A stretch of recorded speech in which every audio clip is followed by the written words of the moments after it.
ओम शांति 4/3/2026 आज कौन विशेष दिन आज होली। होली अर्थ पवित्रता। होली अर्थ जहाँ हेला ता हेला होली, जो हो गया सो होली। अब होली अर्थ बाबांकर संगर रंग। होली माने रंग ना, को रंग लगिला आमको बाबांकर संगर रंग, बाबा के होली नहीं कि। तो होली रे बाबा तो समस्ते अलगा पौराणिक अर्थ सब कहते, किंतु बाबा आमको सीधा कह गले होली अर्थ होची पवित्रता। पवित्रता क्या कहुए जे सब व्यर्थ रु मुक्त हो, जहाँ मनरे कौन प्रश्न आसनी, कौन कथार कौन प्रश्न आसनी, कहीं कौन किपरि किए केमिति केतल किछि प्रश्न आसनी। सब कथा जी जिते सरल स्वभाव स्वीकार करुच्ची ताकू ही प्रकृत रे पवित्र बोली कहुए। संकल्प रे पवित्रता, स्वभाव रे पवित्रता, शरीर मन धन सबुथिरे पवित्रता। ताहले पवित्र दुनिया को दुनिया आस्यो सत्यजुग स्वर्ग दुनिया से पवित्रता द्वारा ही आसी ना। ताज बाबा कहले मीठे बच्चे तुमनकर कर्तव्य है मनुष्य को सचेतन करवा, रास्ता बतेवा। जेते जेते तुम्हें देही अभिमानी हुई बाबांकर परिचय शुणाइब तुमर सेते कल्याण हम। आमर कर्तव्य निजे सचेत हेले अन्य मानक मध्य सचेत करेबा।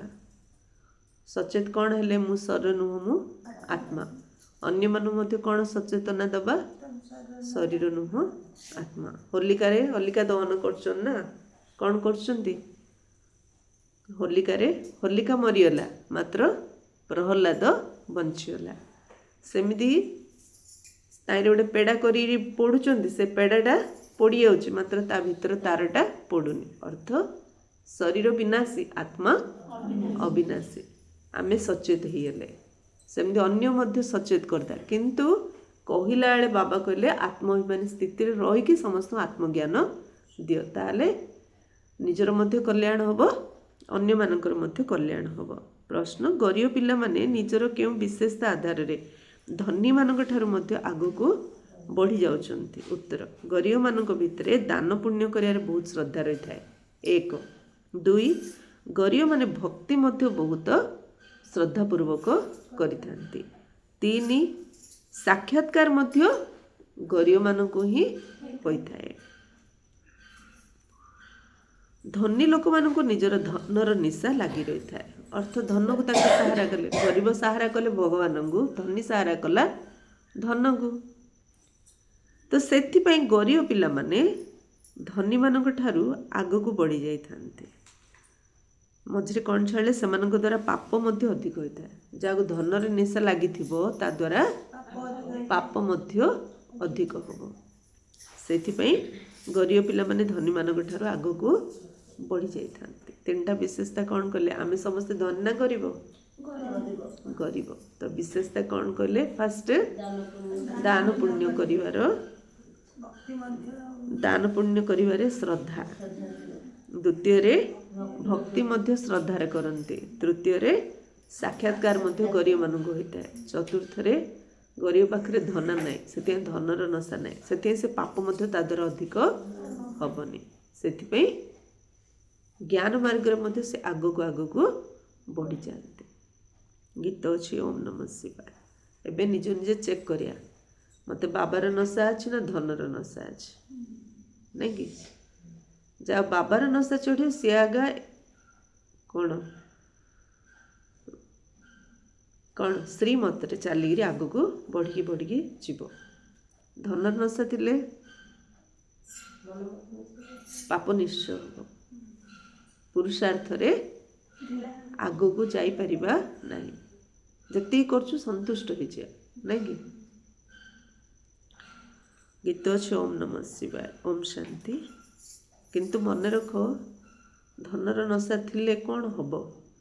एबे ईरान राष्ट्रपति को तांको राष्ट्रपति भवन रे झियो जुई पुओ नाती नातुणी समस्त सहित एका संगे मारदेले। तांको देश लोक नहीं, तांको देश लोक बहुत भल पाउछंती। अन्य देश लोक तांकर भवन उपरे केते सेफ्टी, से केते सिक्योरिटी, राष्ट्रपति माने केते सिक्योरिटी, केते गार्ड, मिजाइल पकईकी तांको बिल्डिंग उपरे पूरा परिवार को ध्वंस करदेले। हेले आम पाखरे केतिकी धन अच्छी जे से धन आमको केते सुरक्षा दे दो जे से धनर नशारे आमे रहिबा। बाबा को पाइकी जदि पुरुषार्थ करियानी धन नशारे रहिबा तो आमे तो कल्प कल्प सब किछि हरेले ना नहीं। अबे केते युद्ध चलछि, जड़े देश ए देश को आउ जड़े देश से देश को सपोर्ट करी ये ता ऊपर मिजाइल से आ ऊपर मिजाइल एमिदी एबे मिजाइल सब तैयारी ହେଇछि जे आम देश रे जदि जति मिजाइल अछि सेमदी गोटे अस्त्रटी छाड़ियो जे मोर सब मिजाइल जाक एकाठी होकर ध्वंस हम सेमदी सब जिनस सब तैयारी करछन्ते एबे दुबई रे मध्य। हाँ माने मो पाखरे जति क्षेपणास्त्र अछि सेमदी गोटे अस्त्र तैयारी करछन, सेटा पकेले मोर सब जा क्षेपणास्त्र एकाठी होकर ध्वंस हम, माने आम देश रे आ कि हेले बंचिएनी। तो एमिदी दुनिया रे आमर केतिकी धन अछि आमको से धन केतिकी सुरक्षा दबो। सेथिपई प्रहलादंकर स्टोरी हिरण्यकश्यप केते पावरफुल थिला। प्रहलाद तो सान पिलेडा किंतु जितिला किए लास्ट प्रहलाद को आधार जितिला सी भक्ति भक्ति आधार जितिला। या पाखरे धन बल शक्ति राज्य सबु थिला हेले मध्य धनर नशारे सी हारीगला ना नहीं, मरीगला। हारला कौन मरीगला। अर्थ कौन गोटे मिनिंग एथुरु बाहर करिया मिथ्या मिछ कपट माया केते शक्तिशाली होना कहीं तार विनाश सुनिश्चित। आ सत्य भक्ति ईश्वर प्रेमी से जेते दुर्बल होना कहीं ता शरीर केते छोट हो से केते दुर्बल हो तार विजय सुनिश्चित। एटा सब मन रखे। एति शिक्षा दबापी रामायण महाभारत भागवत केते कथा केते कहानी एति शिक्षा दबापी जे सत्य मार्ग रे जी चलिबो न्याय मार्ग रे जी चलिबो तार विजय सुनिश्चित। ईश्वर सहित प्रेम जी रखिबो ईश्वर ताकू निश्चित रूपे रक्षा करिए। बाकी धन को जी सहारा कला तार जीवन असुर परीगला आ तार तो विनाश सुनिश्चित ना कौन। कुमारी भौणी ओम शांति। तुम माता पिता हम बालक तेरे तुम्हारी कृपा से सुखन रे। ए गीत रे तो निश्चित भाव में परम पिता परमात्मा ही महिमार गायन कर माँ बापा मध्य पिला रचयिता अर्थात जन्मदाता अटकते।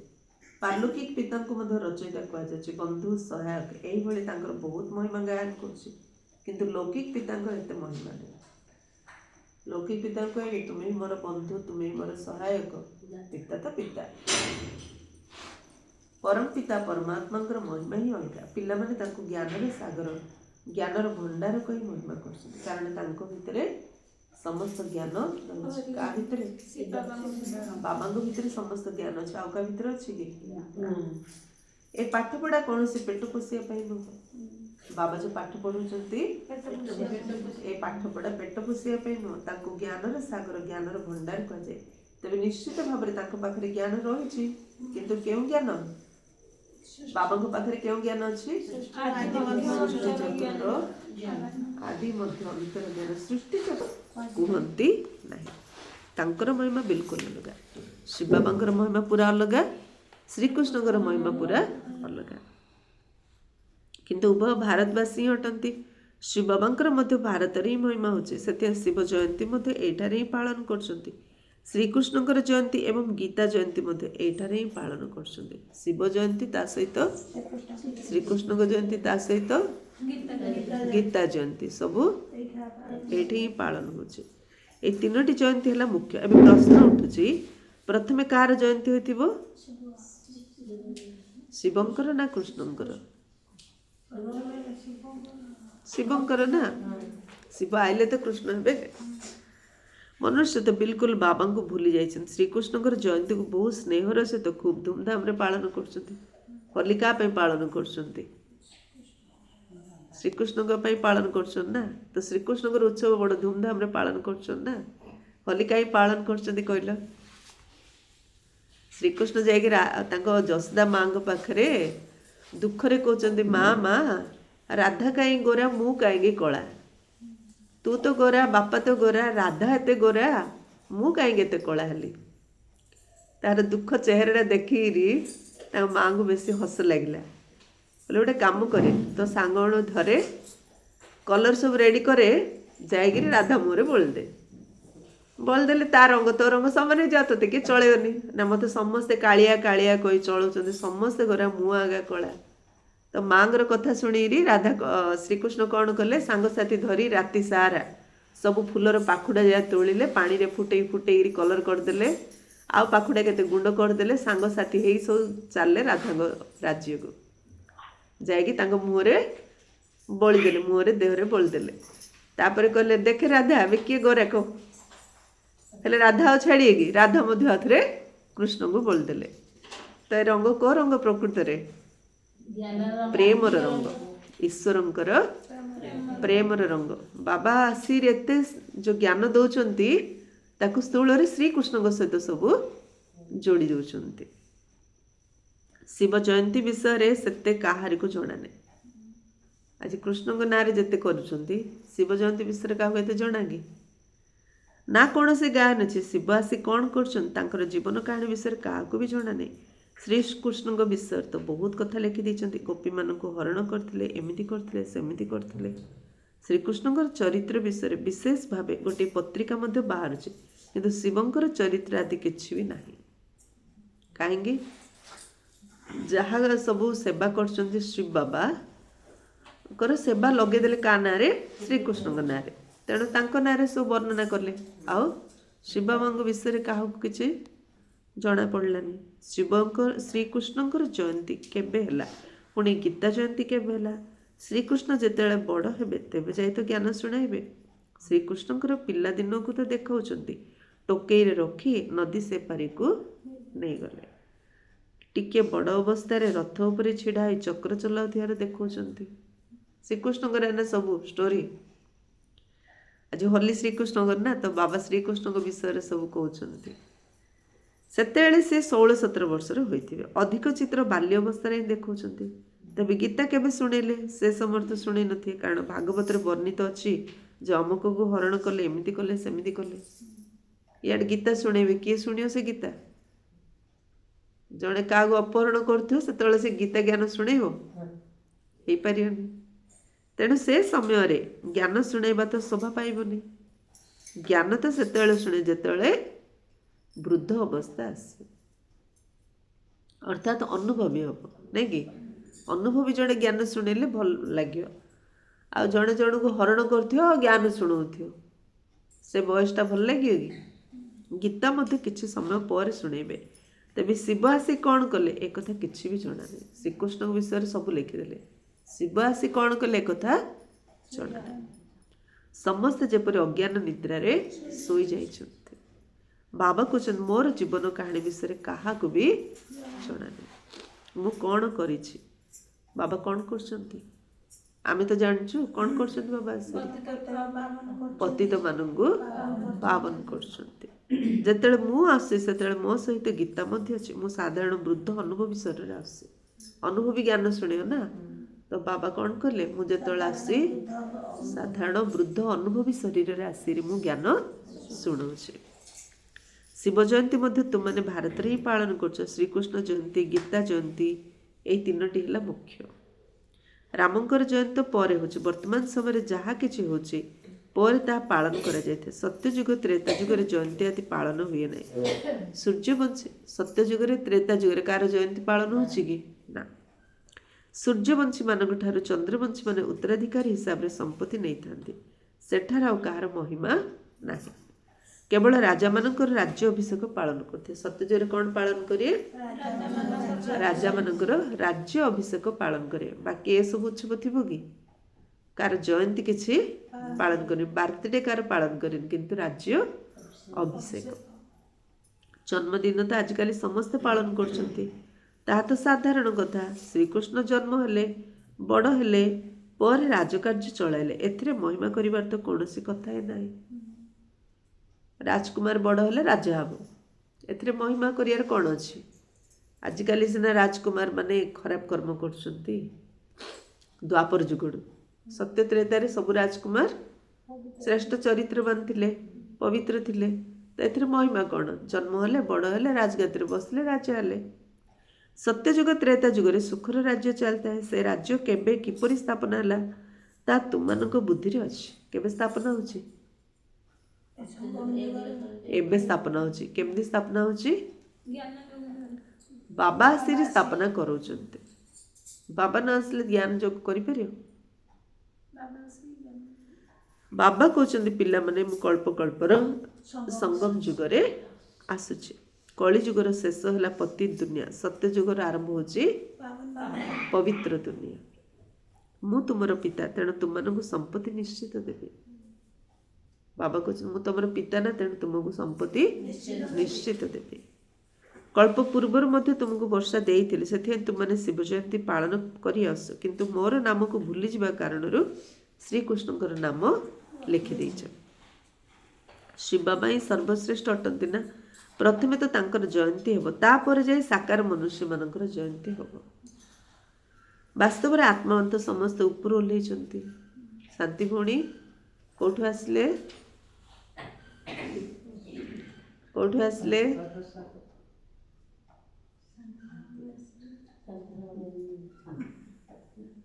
ऊपर आसले सब जाए कोठु आसले ऊपर आसले नहीं कि ऊपर ओल्लाइछंती मोर मध्य अवतरण होइछे श्रीकृष्ण तो माता गर्भरु जन्म नहीं पालना नहीं बाबा ऊपर आसले किंतु श्रीकृष्ण तो माता गर्भरु जन्म नेले पालना नेले एठारे समस्त को पुनर्जन्म रे आसबाक ही पड़ो शिव बाबा एठाकू आसन सत किंतु पुनर्जन्म नेउना तेबे एसबु कथा बाबा आसी बुझाउछंती ब्रह्मा विष्णु शंकर त्रिमूर्ति चित्र देखाउछंती ना कहते ब्रह्मा द्वारा स्थापना कारण शिवंकर तो निजर शरीर ही नहीं सी निज आसी शुणुचन जे मु यांकर वृद्ध शरीर रे आसी नहीं कि बाबा निजे आसी शुणुछु मु यांकर वृद्ध शरीर रे आसुछि ये निजर जन्म को जान ना गुरु माने केते ज्ञान शुणुचंती गुरु माने कहे सबु मु आगा किंतु बाबा कौन कले ये किसी जान ना मुझे शरीर आसे शुणुचे ब्रह्मा बाबा मध्य कौन कहते मुझे जाननी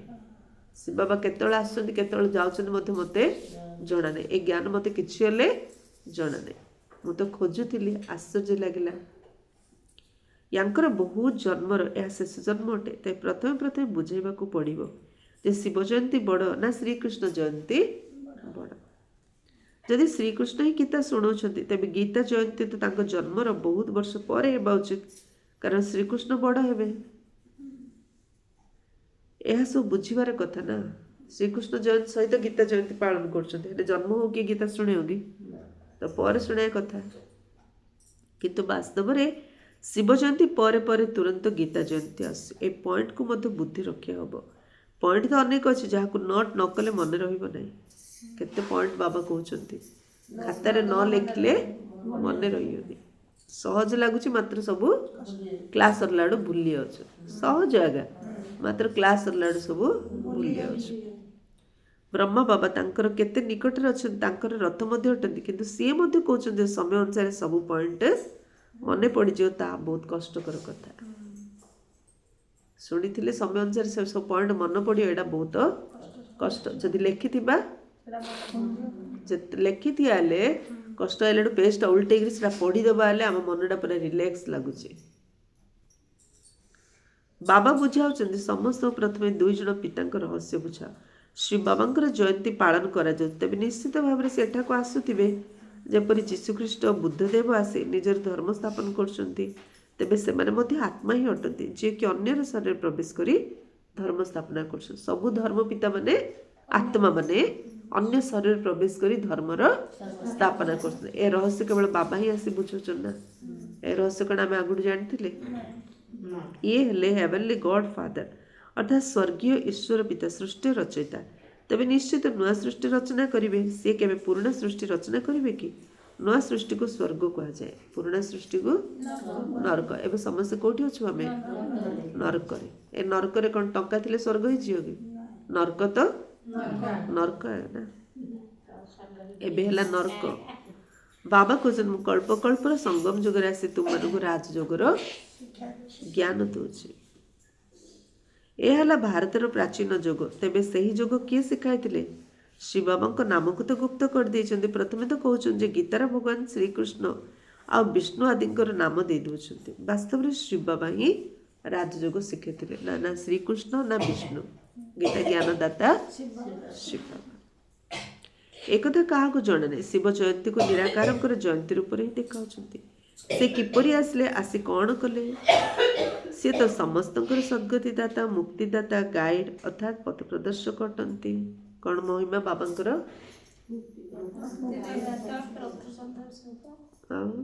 चार्टा कौन कहले बाबा आओ सद्गतिदाता मुक्तिदाता गाइड पथ प्रदर्शक। एबे सर्व आत्मा को परमात्मा पथ प्रदर्शक आवश्यकता रही। समस्त को बाबांकर गाइड आवश्यकता रही। बाबा गाइड हेले ही समस्त मुक्ति मिल नथिले मुक्ति मिलिबार सी मध्य आत्मा ही अटंती। जेपरि मनुष्य गाइड मनुष्य होती सेपरि आत्मा मानकर गाइड आत्मा ही हम ना। बाबा मध्य आत्मा आमे मध्य आत्मा मनीष मनीष गाइड कर आत्मा को आत्मा गाइड कर से परमात्मा ही अटंती। मनुष्य तो समस्ते पुनर्जन्म नहीं नहीं पतित हो जाइछन्ति। तेबे समस्त को पावन करी किए घर को नहीं जिबे।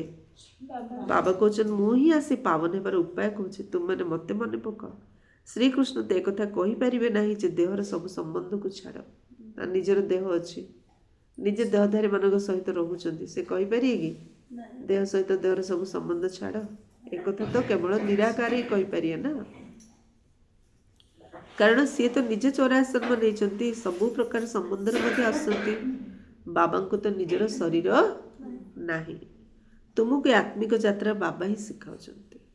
बाबा हम कौन को यात्रा सिखाते आत्मिक यात्रा। यह हूँ आत्मिक पितांकर आत्मिक संतान मान प्रति आत्मिक ज्ञान। आत्मिक पितांकर आत्मिक संतान मान प्रति आत्मिक ज्ञान नहीं कि आत्मज्ञान शुणिले पूरा साइलेंट नहीं कि आ स्वर द्वारा निश्वास नेले मध्य घुंगुड़ी मारी सोचते नहीं। स्वर लिंक है मैंने साउंड पलि आसी आत्माली भावीदे पूरा साइलेंट साइलेंट है आत्मा को शांति मिलूँ नहीं कि तुमको आत्मिक यात्रा बाबा ही शिखा। यह हूँ आत्मिक पितांकर आत्मिक संतान मान प्रति आत्मिक ज्ञान। श्रीकृष्ण कहार आत्मिक पिता नुहति ना। श्रीकृष्ण कहार आत्मिक पिता नुहति। मु सबु आत्मा मानकर आत्मिक पिता एवं गाइड मध्य अटे। मुक्तिदाता पथ प्रदर्शक आनंदर भंडार सदा पवित्र। कौन कौन चार्टा कौन कहले बाबा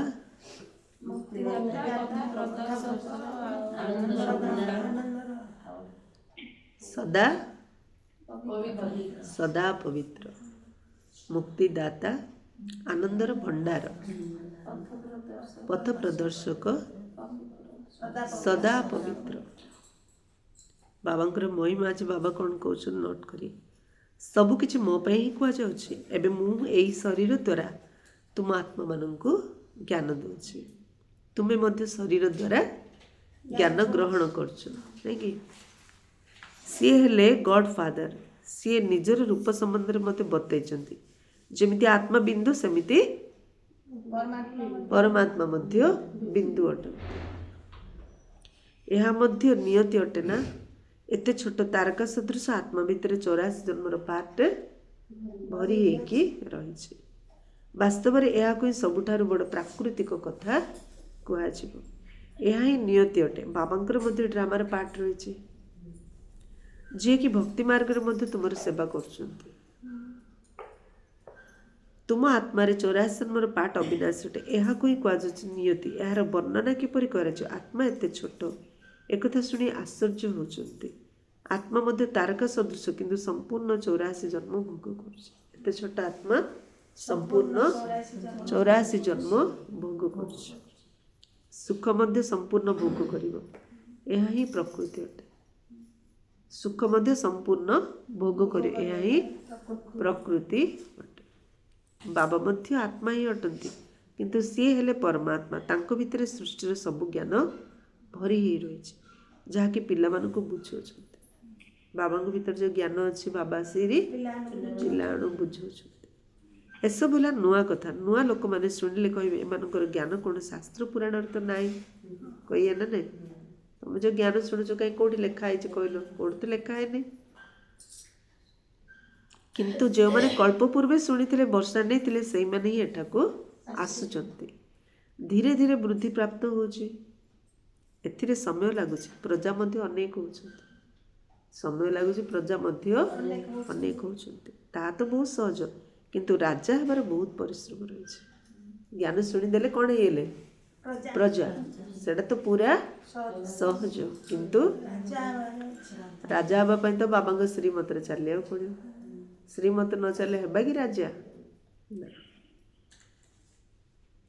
ଯେଉଁମାନେ ବହୁତ ଧନ ଦାନ କରନ୍ତି ସେମାନେ ରାଜା ଘରେ ଜନ୍ମ ନେଇଥାନ୍ତି।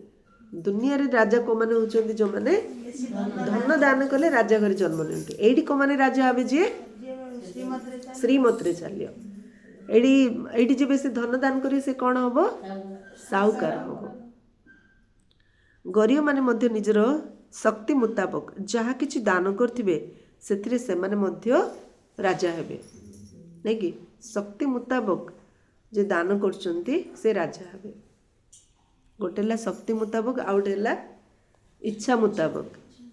ମୋର ଯେତିକି ଇଚ୍ଛା ମୁଁ ସେତିକି କଲି, ସିଏ ରାଜା ହେବେ କି? କିନ୍ତୁ ଯେତେ ଶକ୍ତି ମୁଁ ସେତିକି କରିଦେଲି ମାନେ ସିଏ ରାଜା ହେବେ। ଯେଉଁମାନେ ନିଷ୍ଠାପର ଭକ୍ତ ଥାନ୍ତି ସେମାନେ ମଧ୍ୟ ଦାନ ପୁଣ୍ୟ କରନ୍ତି।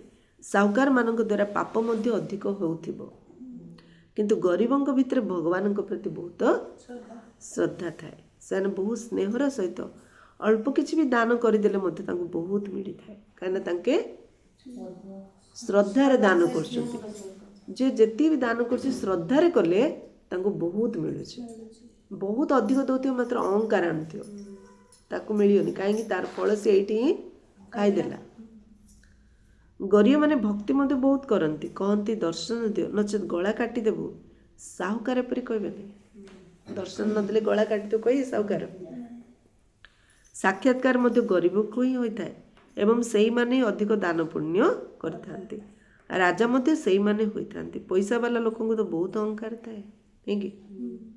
ଆଶ୍ରମ ଗରିବ ଲୋକ ବେଶୀ ଆସନ୍ତି ନା, ପଇସା ବାଲା କମ୍ ଆସନ୍ତି ନା, ନାଇଁକି? କାହିଁକିନା ପଇସା ବାଲାଙ୍କୁ ବେଶୀ ପଇସାର ଅହଙ୍କାର ଅଛି ନା। ଏଠାରେ ମଧ୍ୟ ଗରିବମାନଙ୍କୁ 21 ଜନ୍ମର ସୁଖ ମିଳୁଛି। ଗରିବ ମଧ୍ୟ ଅଧିକ ଅଛନ୍ତି। ସାହୁକାରମାନେ ଶେଷ ସମୟରେ ଆସିବେ। ସାହୁକାର ହେଲେ କ'ଣ ହେଲା? ଶେଷ ସମୟରେ ଆସିବେ, ପଶ୍ଚାତାପ କଲା ଟାଇମ୍ରେ ଆସିବେ। ତେବେ ଭାରତ ଯିଏକି ଏତେ ଉଚ୍ଚ ଥିଲା ସିଏ ପୁଣି ଏତେ ଗରିବ କିପରି ହେଲା? ସେ କଥା ତୁମମାନେ ହିଁ ଜାଣିଛ। ଯେତେବେଳେ ଦ୍ୱାପର ଆରମ୍ଭରେ ଭୂମିକମ୍ପରେ ମହଲ ଇତ୍ୟାଦି ସବୁ ନଷ୍ଟ ହେଇଯିବ, ଭାରତ କ'ଣ ହେଇଯିବ? ଗରିବ ହେଇଯିବ। ଭୂମିକମ୍ପରେ ସବୁ ସୁନା ମହଲ ମାଟି ତଳକୁ ପଳେଇବ, ପାଣି ତଳକୁ ପଳେଇବ, ତ ଭାରତ ଗରିବ ହେଇଯିବ। ରାବଣ ରାଜ୍ୟ ହେବା ଦ୍ୱାରା ହାହାକାର ହୋଇଥାଏ। ତେଣୁ ଏଇଭଳି ଜିନିଷ ଅର୍ଥାତ୍ ମହଲ ଆଦି ରହିପାରିବ ନାହିଁ। ପ୍ରତ୍ୟେକ ଜିନିଷର ଆୟୁଷ ତ ଥାଏ ନା, ଗୋଟେ ଏକ୍ସପାୟାରି ଡେଟ୍ ରହୁଛି ନା ସବୁ ଜିନିଷର। ଯେଉଁ ଜିନିଷର ବି ଏକ୍ସପାୟାରି ଡେଟ୍ ହେଲେ ତାକୁ ଆଉ ୟୁଜ୍ କଲେ ଭଲ କି? ଆଉ ୟୁଜ୍ କରାହେଉନି। ଥିବା ଜିନିଷଟା ହେଲେ ଖରାପ ହେଇଯିବ, ନାଇଁ କି? ଗୋଟେ ଜିନିଷ ଏକ୍ସପାୟାର୍ଡ଼ ହେଲା, କ୍ରିମ୍ କି ପାଉଡ଼ର କି ମୁହଁରେ ଲଗେଇବା, ତେଲଟା ଖରାପ ଏକ୍ସପାୟାର୍ଡ଼ ହେଲା, ଚୁଟିରେ ଲଗେଇବା, ହେଲେ ଥିବା ଚୁଟି ହେଲେ ଝଡ଼ିଯିବ, ଥିବା ଚେହେରା ମଧ୍ୟ ବିଗିଡ଼ିଯିବ, ଥିବା ଦେହ ମଧ୍ୟ ନଷ୍ଟ ହେଇଯିବ। ସେମିତି ସଂସାରରେ ଏ ସୁନା ସମ୍ପତ୍ତି ହୀରା ନୀଳା ମୋତି ମାଣିକ ଯେଉଁ ସତ୍ୟ ତ୍ରେତା ଥିବ, ଦ୍ୱାପରେ ଯେମିତି ତାର ଏକ୍ସପାୟାର୍ଡ଼ ହେଇଯାଉଛି, ଡେଟ୍ ହେଇଯାଉଛି, ତ ସେସବୁ ମାଟି ତଳକୁ ପଳାଉଛି। ସେଠାରେ ମନୁଷ୍ୟମାନଙ୍କର ଆୟୁଷ ଯେପରି ଅଧିକ ଥାଏ ସେପରି ଘରର ଆୟୁଷ ମଧ୍ୟ ଅଧିକ ହୋଇଥାଏ। ଦେଖ ନୂଆ ପଏଣ୍ଟ ବାବା କ'ଣ କହିଲେ? ଆୟୁଷ, ହଁ, ମଣିଷର ଆୟୁଷ 150, ତ ଘରର ଆୟୁଷ ମଧ୍ୟ ସେମିତି ଅଧିକ। ଏଠି ମଣିଷର ଅକାଳ ମୃତ୍ୟୁ, ଏ ଘର ମଧ୍ୟ କେତେବେଳେ ଭୁଜୁଡ଼ି ଯାଉଛି, କେତେବେଳେ କଣା ହେଇଯାଉଛି, ଗଳି ଯାଉଛି, କେତେବେଳେ ଟିଣ ଉଡ଼ି ଯାଉଛି, ନାଇଁ କି? ଏ ଘର ମଧ୍ୟ ସେମିତି। ସୁନାର ମାର୍ବଲର ବଡ଼ ବଡ଼ ଘର ତିଆରି ହୋଇ ଚାଲିବ। ସୁନାର ମହଲ ତ ବହୁତ ମଜବୁତ ହବ ହେଲା। सुनार महल केमती थी बोले आम भावुचे ना बाबा कहले सुनार महल तो बहुत मजबूत हम नाटक मत देखाई था ना युद्ध लगी था घर द्वार सब भांगी रुजी जाए पुणी तैयारी हो जाए सेगुड़िक से तैयारी होता है स्वर्गर महल आदि जहाँ किसी तैयारी करेंगे एमती नुह जे मिस्त्री मैंने किपरि तैयारी करेंगे ताहा मत देखेबे हाँ एति जानुछन जे पूर्व बड़ी घर तैयारी हेबो विवेक कौच आगू गले तुम सब साक्षात्कार हम स्वर्गर सु किन तैयारी हम लास्ट साक्षात्कार मध्य करियो तेबे एसबू कथार पिला मानकर कौन संबंध नाई पिला मानकु तो पाठ पढ़िया हम स्वर्गर मालिक हेबाकू पड़ियो पाठ पढ़ी स्वर्गर मालिक होबाकू पड़ियो स्वर्ग विषय बेस चिंता करनी मु किंदी बाबांकर श्रीमत चली पुरुषार्थ करी से चिंतन करियार अछि तेबे एसबू कथार पिला मानकर कौन संबंध नहीं पिला मानकु तो पाठ पढ़िया हम स्वर्गर मालिक हेबाकू पड़ियो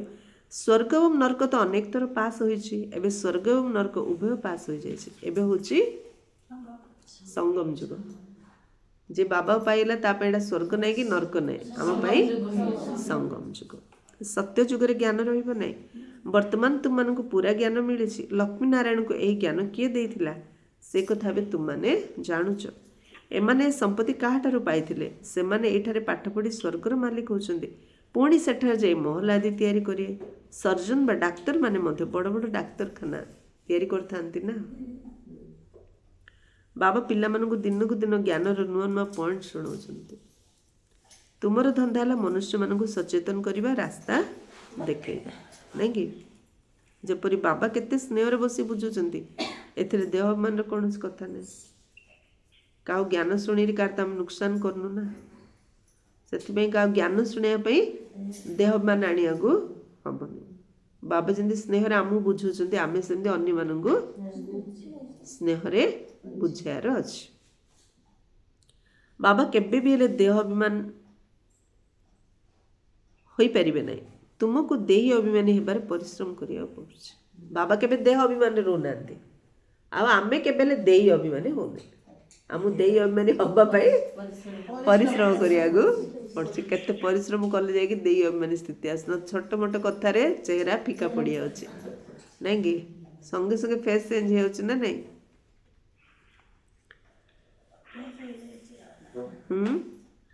कौन है अभ्यास हो हाँ एटा तो देह अभिमान पूरा अभ्यास हो केते परिश्रम कले जाएगी देही अभिमानी स्थिति आसी जो माने देही अभिमानी हो बाबा परिचय दौरान बुझेबा हेबो जे से माने अनेकंकर कल्याण कर प्रथमे देह अभिमान आसे तापर पुणी तापरे प्रथमे देह अभिमान तापर पुणी आत्माभिमानी प्रथमे देह अभिमान आसियो तापर सब विकार तापस लाइन रे आसियो सब विकार जननी के देह अभिमान माँ बापा जुआड़े पिला आने सियाड़े नहीं कि प्रथमे आसियो कौन देह अभिमान तापर सब विकार जा लाइन आसियो तापर पुणी अन्य विकार सब आसतांती लड़ाई झगड़ा करिबा कारण देह अभिमान नवाबंक भली व्यवहार करिबा व्यवहार किन कहले बाबा नवाब बोले कौन नवाब बोले साहूकार नवाब बोले राजा आलिया कथा सत्य कि सब अंडर अच्छी आ कौन उर्दू भाषा नवाब आम भाषा राजा राजा आलिया कह सत्य कि अंडर समस्त अच्छा कथा समस्त शुणियार अच्छी नवाब भाया कथा हे नहीं कि झगड़ा करिए झगड़ा किए करे जो नवाब भाया कह ता कथा न शुणिले झगड़ा हाँ बुझा पड़ी लड़ाई झगड़ा करवा नवाबंक भली व्यवहार करवा एसबू है देह अभिमान एसबू है देह अभिमान जदियो यह आमर राजयोग किंतु बहुत साधारण भाव ये हम जोग आमर राजयोग किंतु जीवन आमर साधारण किंतु टिके टिके कथार कौन पई कहीं କାହିଁକି ଟିକେ ଟିକେ କଥାରେ କ'ଣ ପଳେଇ ଆସୁଛି? ଅହଙ୍କାର ଆସିଯାଉଛି। ରାଗ ନବାବ ପରି କଥା ହେବା ଆର ମୂଳ କାରଣ କହୁଛି ମନରେ ଅହଙ୍କାର। ବଡ଼ ବଡ଼ କଥା ନୁହେଁ, ଟିକେ ଟିକେ କଥାରେ ଅହଙ୍କାର ଆସିଯାଉଛି। ଯଦି କୌଣସି ସଉକିଆ ଘଡ଼ିଟିଏ ଦେଖିଲେ ତେବେ ଇଚ୍ଛା ହେବ ପିନ୍ଧିବା ପାଇଁ। ଆଜିକାଲି ସବୁ ଫ୍ୟାସନରେ ଘଣ୍ଟା ପିନ୍ଧୁନାହାନ୍ତି। ମଝିରେ ମୋବାଇଲ ଆସିଲା ପରେ ଘଣ୍ଟା ପିନ୍ଧୁନଥିଲେ, ଏବେ ଆଉ ଥରେ ଟିକେ ସେ ଚାରିକୋଣିଆ ବ୍ଲାକ୍ ଗ୍ଲାସ୍ ଥାଇକିରି ସ୍ମାର୍ଟ ୱାଚ୍, ଏବେ ଯାହାକୁ ଦେବ ଗୋଟେ ସ୍ମାର୍ଟ ୱାଚ୍ ଲଗେଇଥିବେ। ଜଣେ କିଣିଦେଲା ମାନେ ପଣେ କିଣିଦେ ସେ ସ୍ମାର୍ଟ ୱାଚ୍। ଏବେ ସେଟା କାମ କରୁ କି ନ କରୁ, ମାତ୍ର ସେମିତିଆ ୱାଚ୍ ଗୋଟେ 20 ଟଙ୍କାରେ ମିଳୁଛି, 20,000 ଟଙ୍କାରେ ମିଳୁଛି। ଯୋଉଟା ହେଲେ ଗୋଟେ ସେଥିରୁ ଗୋଟେ ଏବେ ହାତରେ। ତ ବାବା କ'ଣ କହିଲେ?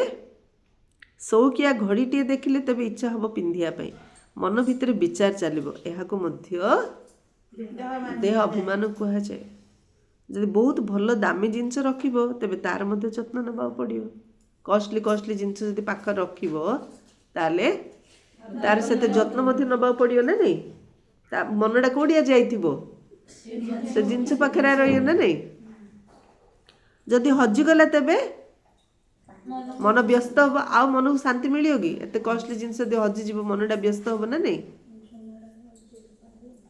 ଅନ୍ତିମ ସମୟରେ ଯଦି କିଛି ବି ମନେ ପଡ଼ିଲା ତେବେ ପଦଭ୍ରଷ୍ଟ ହେଇଯିବ। କଷ୍ଟଲି ଜିନିଷଟି କିଣିଥିଲ, ସେ କଷ୍ଟଲି ଜିନିଷଟା ହଜିଗଲେ ବଢ଼ିଆ ଭଲ କ୍ୱାଲିଟିର ଗାଡ଼ିଟି କିଣିଛୁ, ସେ ଗାଡ଼ିଟା ଯଦି କ'ଣ ହେଇଯିବ ତାହେଲେ ମନଟା କୁଆଡ଼େ ଯିବ? ସେ ଗାଡ଼ି ଆଡ଼େ ଆଗା, ସେଇଟା ଆଗା ଆମର ଶେଷ ସମୟ ପଳେଇ ଆସିବ, ତାହେଲେ ପଦ ଭ୍ରଷ୍ଟ ହେଇଯିବ। ଅନ୍ତିମ ସମୟରେ ଯଦି କିଛି ବି ମନେ ପଡ଼ିଲା ତେବେ ପଦଭ୍ରଷ୍ଟ ହେଇଯିବ। ଏସବୁ ହେଲା ଦେହ ଅଭିମାନର ଅଭ୍ୟାସ। ଭଲ ଭଲ ଜିନିଷ କିଣିକି ରଖିବା, ତାର ଯତ୍ନ ନେଉଥିବା, ତାକୁ ଧୋଉଥିବା, ଥୋଉଥିବା, ରଖୁଥିବା, ଟେକୁଥିବା, ଦେଖୁଥିବା, ତାର ତ ଦିନ ପଳେ ଆଉ ଜ୍ଞାନ ଯୋଗ କେତେବେଳେ କରିବା? ଆଉ ବୁଦ୍ଧି ସେଇଠି ରଖି ରଖି ଅନ୍ତମତି ସ୍ୱଗତି। ଏସବୁ ହେଉଛି ଦେହ ଅଭିମାନର ଅଭ୍ୟାସ। ସେମାନେ ପୁଣି ନିଶ୍ଚିତ ସେବା ପରିବର୍ତ୍ତେ ଅପସେବା କରିବେ। ରାବଣ ତୁମକୁ ଦେହ ଅଭିମାନୀ କରିଦେଇଛି। ତୁମେ ଦେଖୁଛ ବାବା କେତେ ସାଧାରଣ ଭାବରେ ଚଳୁଛନ୍ତି। ସମସ୍ତଙ୍କର ସେବାକୁ ଦେଖାଯାଇଥାଏ। ମହାରଥୀ ପିଲାମାନଙ୍କୁ ସେବା ଦ୍ୱାରା ନିଜର ଅବସ୍ଥା ମଜବୁତ କରିବାକୁ ପଡ଼ିବ। କିଏ କ'ଣ କେମିତି ସେବା କରୁଛି ବାବା ଦେଖୁଛନ୍ତି ନା ନାହିଁ। ତ ବାବା କ'ଣ କହୁଛନ୍ତି, ଯେ ମହାରଥୀ ବୋଲି ଭାବୁଛ ନିଜର ଅବସ୍ଥା ମଜବୁତ କରିବାର ଅଛି। ମହାରଥୀ ମାନଙ୍କୁ ହିଁ ଚିଠି ଲେଖାଯାଏ ଥାଏ ଯେ ତୁମେ ଅମୁକ ଜାଗାକୁ ଯାଇ ଭାଷଣ କର। ଜଣେ ଅନ୍ୟ ଜଣଙ୍କୁ ସେବା କରିବା ପାଇଁ ଡାକିଥାନ୍ତି, କିନ୍ତୁ ପିଲାମାନଙ୍କ ଭିତରେ ଦେହ ଅଭିମାନ ବହୁତ ରହୁଛି। ଯଦିଓ ଭାଷଣ କରିବାରେ ବହୁତ ପାରଙ୍ଗମ, କିନ୍ତୁ ନିଜ ଭିତରେ ଆତ୍ମିକ ସ୍ନେହ ନାହିଁ। ଦେହ ଅଭିମାନ ସମ୍ବନ୍ଧକୁ ଖରାପ କରିଦେଉଛି, ନାଇଁ କି? ଯଦି ଆତ୍ମିକ ସ୍ନେହ ରହିବନି, ଦେହ ଅଭିମାନ ରହିବ, ତାହେଲେ ସମ୍ବନ୍ଧକୁ ଖରାପ କରିଦେଉଛି। କେମିତି? କୌଣସି କଥାରେ ତୁରନ୍ତ ବିଗିଡ଼ି ଯିବା, ଏଭଳି ମଧ୍ୟ ହେବା ଉଚିତ ନୁହଁ। ଦେହ ଅଭିମାନ ଥିଲେ କ'ଣ ହେବ? ତୁରନ୍ତ ବିଗିଡ଼ି ଯିବ। ସେଥିପାଇଁ ବାବା କହୁଛନ୍ତି, ଯଦି କାହାକୁ କିଛି ପଚାରିବାର ଅଛି ତେବେ ବାବାଙ୍କୁ ଆସି ପଚାର। ଯଦି କେହି ପଚାରିବେ ବାବା ଆପଣଙ୍କର କେତେ ଜଣ ପିଲା, ତେବେ ବାବା କହିବେ ପିଲା ତ ଅଗଣିତ,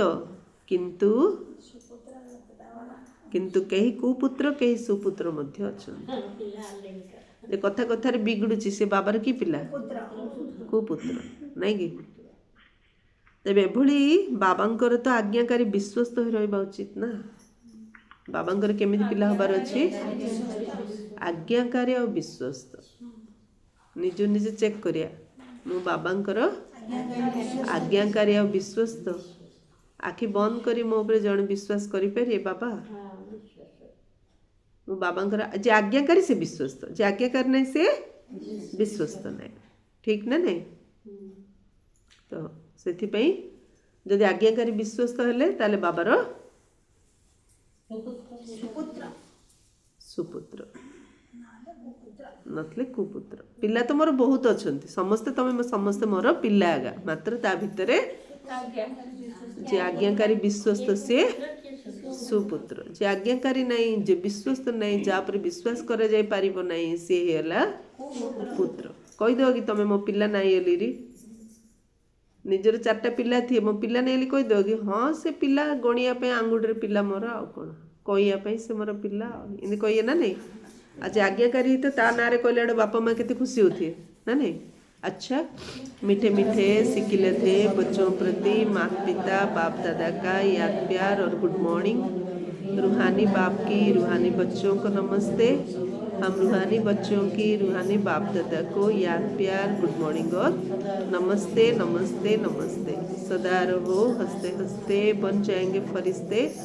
फरिश्ते कभी किसी में नहीं फंसते सुखी रुहंतु समझते। धारणा पाई मुख्य सार नंबर 1 देह अभिमान आसी कौन प्रकार फैशन करार ना बढ़िया घंटा गोटे पिंधि भल जोड़ा भल क्वालिटी मेंटेन करी बाबा कहले देह अभिमान राशि फैशन करनी कौन से जिनिसर अधिक शौक रखिबार नहीं। बहुत बहुत साधारण भाव में चलिया को हेबो कौन जिनसर शौक रखियानी बहुत बहुत साधारण भाव में चलियार अछि। सेकंड परस्पर भितर बहुत बहुत स्नेहर सहित चलिया हो केबे हेले संबंध खराब करबा उचित नहीं कि नवापणिया देखा झगड़ा करें संबंध भल रही ना। बा कले परस्पर भितर स्नेह चल संबंध खराब करनी। बाबांकर सुपुत्र संतान हबार अच्छे अहंकार केबेला आसियार ना। अहंकार आसिले बाबार सुपुत्र हबा कि ना बाबार सुपुत्र हबार अच्छे अहंकार आसियानी।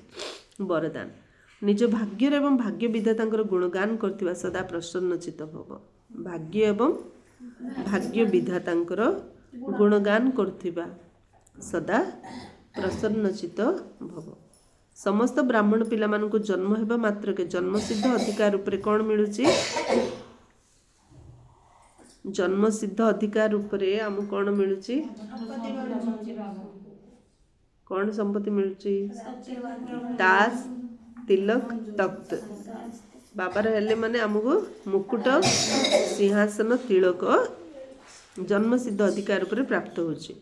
तेणु एभली चमकुथिबा भाग्यर तारका को देखी निजर भाग्यर एवं भाग्य विधातांकर गुणगान कर। बाबार हेली माने मु स्वर्ग को जीवी तो निज भाग्य को देखो आमती देइथिया भाग्य विधाता बाबा को देखो तांकर महिमा कर जहा द्वारा तुम्हें गुण संपन्न हो जाब। निजर भाग्यर महिमा निजे कर आओ आओ भाग्य जी मते दौची तांकर महिमा करिया ताले गुण संपूर्ण हो जाए। किंतु निजर दुर्बलता गुड़िकर गुणगान कर ना केवल भाग्यर ही गुणगान कर। निजर दुर्बलता गुड़िकर गुणगान करनी केवल निज भाग्यर गुणगान कर। तल दिन बाबाजी कहते निजर विशेषता सब देख निज विशेषता सामने रख दुर्बलता सामने रख। दुर्बलता देखिए आहरी दुर्बल हो ना नहीं निजर विशेषता देखिए आम मनर शक्ति आसो मु करि पारिबी से विश्वास से निश्चय आसियो। तो केवल भाग्यर ही गुणगान निजर विशेषता देखिया आ निज भाग्यर आमे गुण गाइबा। आज कौन बाबा कौ मानकर बेस गुण गाइले महिमा कले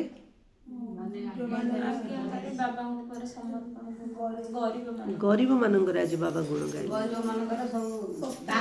तो जदि आमे भाबुछु मु गरीब ताले ओह भाग्य मोर नहीं कि तो निजर गुण निजे गाओ निज भाग्यर गुण निजे गाओ। जदि सर्वदा प्रश्न ठारू ऊर्ध्वरे रहिबो तेबे जे सर्वदा प्रसन्नचित होई रहिबार वरदान प्राप्त होबो। मनरे प्रश्न चिन्ह न आसले ही आमे प्रसन्नचित होई रहि पारिया एवं अन्य मानक मध्य सहजरे प्रसन्न करि पारिया। जे निजे सबले प्रसन्न रहिबो से ही अन्य मानक मध्य प्रसन्न करि पारियो ना नहीं। स्लोगान एक नामी एवं इकोनॉमी अर्थात मितव्ययी होई चलिबा ही ब्राह्मण जीवन रे सफलतार आधार अटे। मितव्यय माने खर्च कम करिया। खर्च कम कार हबो जे एक नामी एक बाबांकर नाम नबो तार खर्च मध्य कम हबो। जे अनेकों को देखिबो अनेकों को देखा पे तार खर्च बढ़ियो। खर्च जा कौन पे होछ सब अन्य देखा पे खर्च बेसी होछ ना। एक नामी आउ इकोनॉमी आम ब्राह्मण होइले ना आमको ए अधिक अधिक कौन करियार अछि दान पुण्य करियार अछि। दान पुण्य किन करिया खर्च कम कले तो ताको दान पुण्य करि परिया ना नहीं मोर इनकम 100 टंका 100 टंकार मु खर्च कम करिगले तार अधिक टंका दान पुण्य करि पारि मु 100 टंका जदि 49 टंका खर्च कर दूथी मते दान पुण्य करिया पे टंका डिया बढियो ना ना नहीं मते अमाउंट मोर बढ़ियार नहीं मोर टंका बढ़ियार नहीं रोजगार मोर बढ़ियार नहीं रोजगार जेतिकी सेतिकी सेथिरे ही मते दान पुण्य करियार अछि तो हबो केमदी खर्च कम कले मु अधिक सेबारे लगेई पारे